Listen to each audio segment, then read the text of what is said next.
Centre of excellence की हमने अपनी इस दिशा में आगे बढ़े हैं। खासकर ये एक्सीलेंस के बनने से साइबर सुरक्षा का ये बड़ा विषय है जिस पे हम आगे बढ़े हैं। एक हमारे पास इलेक्ट्रॉनिक मैन्युफैक्चरिंग क्लस्टर भोपाल में एमएससी का पार्ट 2 परियोजना के अंतर्गत इलेक्ट्रॉनिक मैन्युफैक्चरिंग क्लस्टर को विकसित कर रहा है, जिसमें 1500 करोड़ के लेकिन रोजगार, खासकर जैसा हम सब जानते हैं कि आईटी की विशेषता है कि इसमें अमाउंट तो जितना होगा होगा, लेकिन रोजगार के अवसर युवाओं के लिए बहुत बड़े पैमाने पे मिलते हैं। तो ये मान के चलें कि यहाँ आज हम जब बात कर रहे हैं तो ये लगभग हमारे अगर अमाउंट की बात करेंगे तो 20,000 करोड़ के हमारे प्रस्ताव दोनों प्रकार के, जिसमें 75,000 लोगों को रोज़गार दिया जाएगा।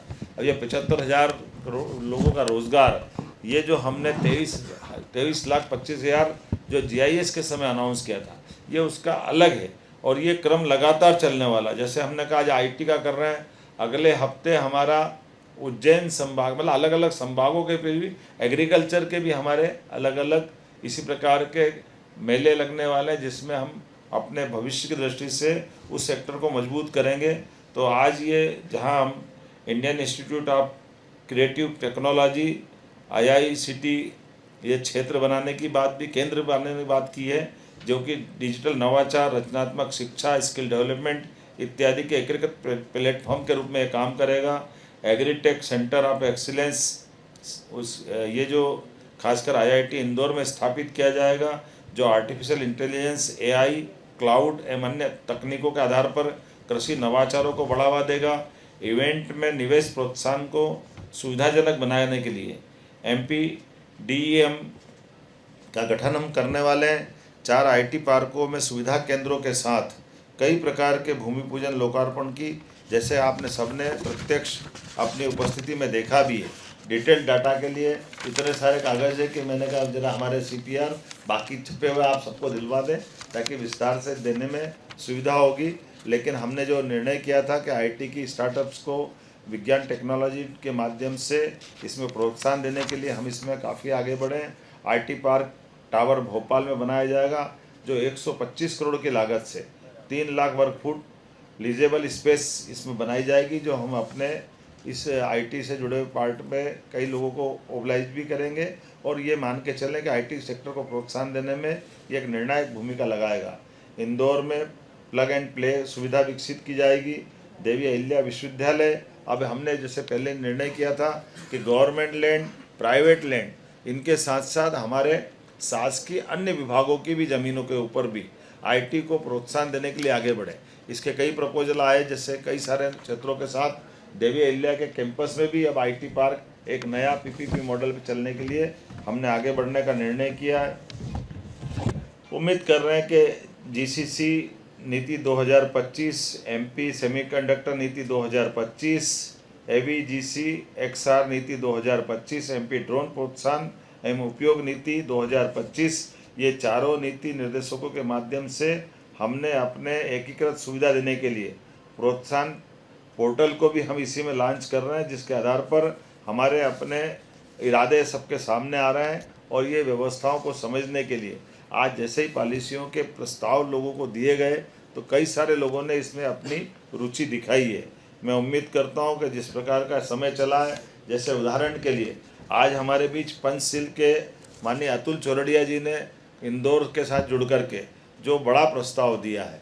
आप सब जानते हैं कि अतुल चौरड़िया जी वो व्यक्ति हैं जिनके माध्यम से लगभग 7 लाख लोग रोज़गार पाते हैं और पूना के अंदर उनने ट्रम्प टावर बना करके अपने इस जगत के अंदर सबसे बड़े शख्सियत में से एक उनका अपना स्थान है। अकेले अभी डेटा सेंटर के लिए ही 50,000 करोड़ का निवेश उनने महाराष्ट्र में किया है। हमने उनसे बात की थी और लगभग आज की स्थिति में 2,000 करोड़ का तो उनने यहाँ भूमि पूजन किया है। हमने कहा कि आप 5,000 करोड़ तक बढ़ाइए और वो भी सहमत है इस बात के लिए कि जितनी अनुकूलता मध्य प्रदेश, इंदौर और ये बाकी सब शहरों में है, इतनी बाकी जगह ये सकारात्मक संदेश इस प्रकार का कम है। मैं मान के चलता हूँ कि हमारे अपने कार्य व्यवहार से और यहाँ की अनुकूलता के बलबूते पर आने वाला समय निश्चित रूप से और बेहतर से बेहतर करने के लिए प्रोत्साहित कर रहा है। आइए हम सब संकल्प करें यशस्वी प्रधानमंत्री के नेतृत्व में हमारी सरकार कदम से कदम मिला करके सभी विभागों को लेकर के, खास करके उद्योग और रोजगार के क्षेत्र में हमने महिला, किसान, युवा और गरीब चारों वर्ग के कल्याण के लिए और मध्य प्रदेश को सशक्त आर्थिक रूप से संपन्न बनाने के लिए जो संकल्प लिया है, निश्चित रूप से हम उसकी पूर्ति करेंगे। मेरी अपनी ओर से एक बार फिर आप सबका भी आभार। धन्यवाद। रीजनल आपने कॉन्क्लेव आयोजित की, इसके कारण सब जगह अलग अलग सेक्टर के लोग आ रहे हैं, उद्योग उद्यमी भी आ रहे हैं और एक नई संभावनाएं बनी मध्य प्रदेश में। उसके बाद GIS का आपने वो किया। अब आने वाले समय में अभी एग्रीकल्चर एक्ट काल में करने वाले हैं, तो आने वाले समय में और इस पर क्या आप नया करने जा रहे हो और कितनी जल्दी ये सब सारी चीज़ें जो है जितने भी एग्रीमेंट हुए हैं या MOU हुए हैं वो धरातल पर आ जाएंगी, जैसे आज की तारीख में हो रहा है इस टाइम से? देखिए, आपने अच्छा प्रश्न किया। हमने GIS के करने तक सभी विभागों की समेकित रूप से एक एक इंडस्ट्री कॉन्क्लेव में सबको जोड़ा था। मूलतः तो हमारे 55 विभाग है, 55 मंत्रालय मोटे तौर पर है। ऐसे में बड़ी संभावना, जैसे माइनिंग का सेक्टर, हेल्थ है, एजुकेशन है, कई प्रकार के निवेश के बहुत बड़े पैमाने पे क्षेत्र हैं। हमने धीरे धीरे सने सने सब विभागों के लिए जो 18 पॉलिसियाँ पहले दी है, आज साइंस टेक्नोलॉजी की 4 पॉलिसियाँ आज हमने अनाउंस की है, तो ये 22 पॉलिसियाँ हो गई। इसके आधार पर अब अलग अलग, जैसे अब एग्रीकल्चर सेक्टर हमारा अभी वापस मई से खुल रहा है, जिसके आधार पर हमारे चार बड़े बड़े उनके अपने एग्रीकल्चर के कार्यक्रम करते हुए, जैसे GIS के समय हम रीजनल इंडस्ट्री कॉन्क्लेव करते हुए गए थे, ऐसे एक एक रीजन में एग्रीकल्चर का करते हुए एग्रोटेक बड़ा कार्यक्रम हम भोपाल के पास सीहोर में करने वाले हैं अक्टूबर माह में। अर्थात जो एग्रीकल्चर ग्रोथ रेट हमारी बड़ी, लेकिन एग्रीकल्चर इंडस्ट्रियाँ हमारे पास आए, प्रोसेसिंग यूनिट हमारे पास लगे, इस दिशा में भी हमने काम करना प्रारंभ किया। तो धीरे धीरे करके ये मान के चलिए कि हर महीने एक एक विभागों के आने वाले समय में कई कार्यक्रम भी देखने और सुनने को मिलेंगे। एक अच्छा दोहा है कबीरदास जी का, धीरे धीरे रे मना धीरे सब कुछ होए, माली सींचे सो घड़ा ऋतु आए फल होए। सब होएगा, चिंता मत करो, धीरे धीरे सब होएगा।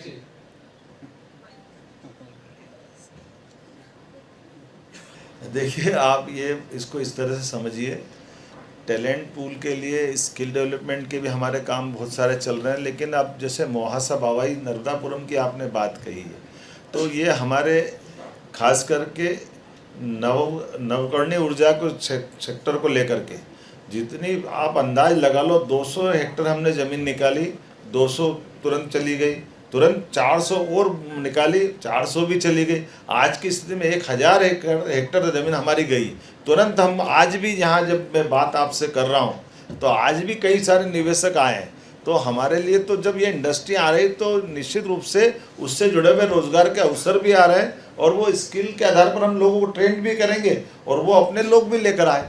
हम हर हालत में अपने जो समृद्धि के द्वार उद्योग के माध्यम से जो खोलना चाहते हैं, तो हम तो समान रूप से उसी तरफ बढ़ेंगे जिस क्षेत्र में जिसकी संभावना है।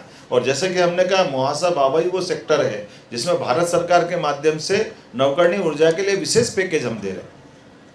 अंतिम प्रश्न। मेरा सवाल ये है कि आर्टिफिशियल इंटेलिजेंस की बात हो रही है, ये वो दौर है जहाँ पर AI की बात हो रही है, तो क्या हम ये देखेंगे कि मध्य प्रदेश राज्य वो होगा जो सबसे पहले शासन की कार्यप्रणाली में AI को इंट्रोड्यूस करेगा, यानी कि AI के माध्यम से जनता की समस्याओं को समाधान तक ले जाने के लिए क्या AI को एक विकल्प के रूप में आप इस्तेमाल करने वाले हैं?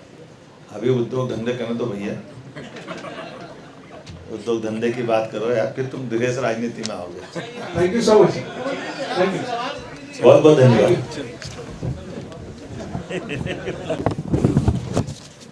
हमने, हमारे पास प्रपोजल आए तभी तो हमने तुरंत नीति बनाने की तरफ आगे बढ़े। नीति बनाने से जो इस तरह के जो इंटरेस्टेड लोग रहते हैं उनको सरलता हो जाती है, हमारे इरादे स्पष्ट होते हैं, काम के युक्तियुक्तकरण करते हुए सरलीकृत व्यवस्था बना दिया है।